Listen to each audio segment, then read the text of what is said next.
भक्तिमय भजन सुनने के लिए सब्सक्राइब करें हमारा YouTube चैनल भक्ति गंगा। नई वीडियोस देखने के लिए बेल आइकन पर क्लिक करें। छठ पूजा व्रत कथा एवं पूजन विधि। छठ व्रत भगवान सूर्य देव और षष्ठी देवी को समर्पित एक विशेष पर्व है। यह पर्व भारत के कई हिस्सों में मनाया जाता है। खासकर उत्तर प्रदेश, झारखंड और बिहार में इसे महापर्व के रूप में मनाया जाता है। शुद्धता, स्वच्छता और पवित्रता के साथ मनाया जाने वाला यह पर्व आदिकाल से मनाया जा रहा है। छठ व्रत में छठी माता की पूजा होती है और उनसे संतान की रक्षा का वर मांगा जाता है। कार्तिक मास के शुक्ल पक्ष की षष्ठी तिथि को मनाए जाने वाले छठ व्रत का वर्णन भविष्य पुराण में सूर्य षष्ठी के रूप में है। हालांकि लोक मान्यताओं के अनुसार सूर्य षष्ठी या छठ व्रत की शुरुआत रामायण काल से हुई थी। इस व्रत को सीता माता सहित द्वापर युग में द्रौपदी ने भी किया था। छठ पूजा व्रत कथा। छठ पूजा से संबंधित पौराणिक कथा के अनुसार प्रियव्रत नाम के एक राजा थे। उनकी पत्नी का नाम मालिनी था, परंतु दोनों की कोई संतान न थी। इस बात से राजा और उसकी पत्नी बहुत दुखी रहते थे। उन्होंने एक दिन संतान प्राप्ति की इच्छा से महर्षि कश्यप द्वारा पुत्रेष्टि यज्ञ करवाया। इस यज्ञ के फल स्वरूप रानी गर्भवती हो गई। 9 महीने बाद संतान सुख को प्राप्त करने का समय आया तो रानी को मरा हुआ पुत्र प्राप्त हुआ। इस बात का पता चलने पर राजा को बहुत दुख हुआ। संतान शोक में उन्होंने आत्महत्या का मन बना लिया। परंतु जैसे ही राजा ने आत्महत्या करने की कोशिश की, उनके सामने एक सुंदर देवी प्रकट हुई। देवी ने राजा से कहा कि मैं षष्ठी देवी हूँ।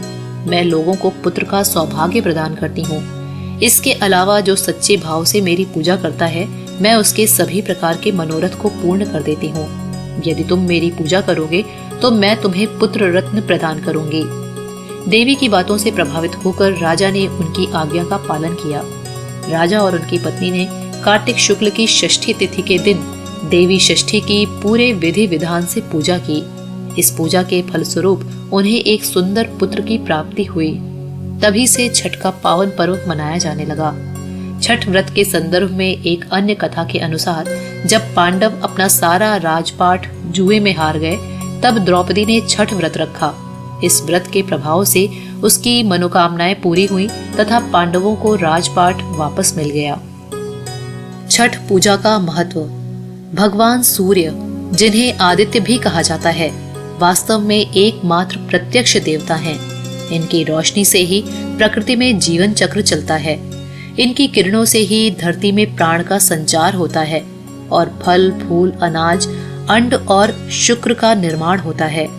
यही वर्षा का आकर्षण करते हैं और ऋतु चक्र को चलाते हैं। भगवान सूर्य की इस अपार कृपा के लिए श्रद्धा पूर्वक समर्पण और पूजा उनके प्रति कृतज्ञता को दर्शाता है।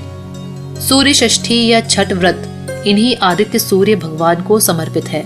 इस महापर्व में सूर्य नारायण के साथ देवी षष्ठी की पूजा भी होती है। इस पर्व के विषय में मान्यता यह है कि जो षष्ठी माता और सूर्य देव से इस दिन मांगा जाता है, वो इच्छा पूरी होती है।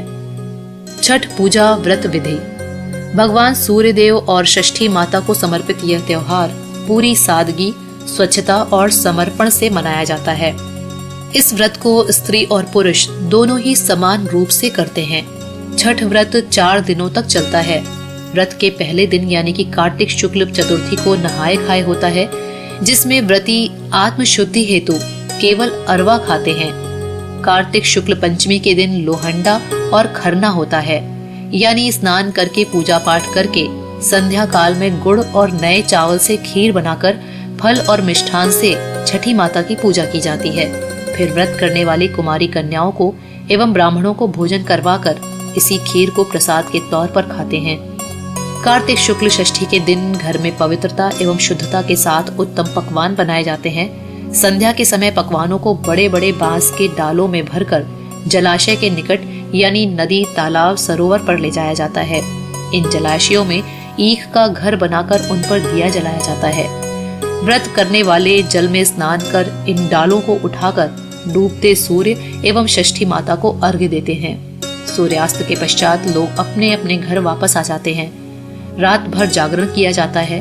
कार्तिक शुक्ल सप्तमी के दिन सुबह ब्रह्म मुहूर्त में पुनः संध्या काल की तरह डालों में पकवान, नारियल, केला, मिठाई आदि भरकर नदी तट पर लोग जमा होते हैं। व्रत करने वाले सुबह के समय उगते सूर्य को अर्घ्य देते हैं। अंकुरित चना हाथ में लेकर षष्ठी व्रत की कथा कही और सुनी जाती है। कथा के बाद प्रसाद वितरण किया जाता है और फिर सभी अपने घर लौट जाते हैं। व्रती इसी दिन पारण करते हैं। इस पर्व से जुड़ी एक विशेष परंपरा के अनुसार जब छठ पूजा में मांगी हुई कोई इच्छा पूरी हो जाती है तो इच्छा पूरी होने पर बहुत से लोग सूर्य देव को दंडवत प्रणाम करते हैं। सूर्य को दंडवत प्रणाम करने की विधि बहुत ही कठिन होती है। लोग अपने घर में कुल देवी या देवता को प्रणाम कर नदी तट तक दंड देते हुए जाते हैं। दंड की प्रक्रिया इस प्रकार से है कि पहले सीधे खड़े होकर सूर्य देव को प्रणाम किया जाता है, फिर पेट की ओर से जमीन पर लेटकर दाहिने हाथ से जमीन पर एक रेखा खींची जाती है। यही प्रक्रिया नदी तट तक पहुंचने तक बार बार दोहराई जाती है। छठ पूजा करने वाले व्रती को कई कड़े नियमों का पालन करना पड़ता है, जैसे कि इसमें स्वच्छ एवं नए कपड़े पहने जाते हैं जिसमें सिलाई न हो। महिलाएं साड़ी और पुरुष धोती पहन सकते हैं। इन 4 दिनों में व्रत करने वाला धरती पर सोता है, जिसके लिए कंबल और चटाई का प्रयोग कर सकता है। इन दिनों घर में प्याज, लहसुन और मांस का प्रयोग वर्जित होता है।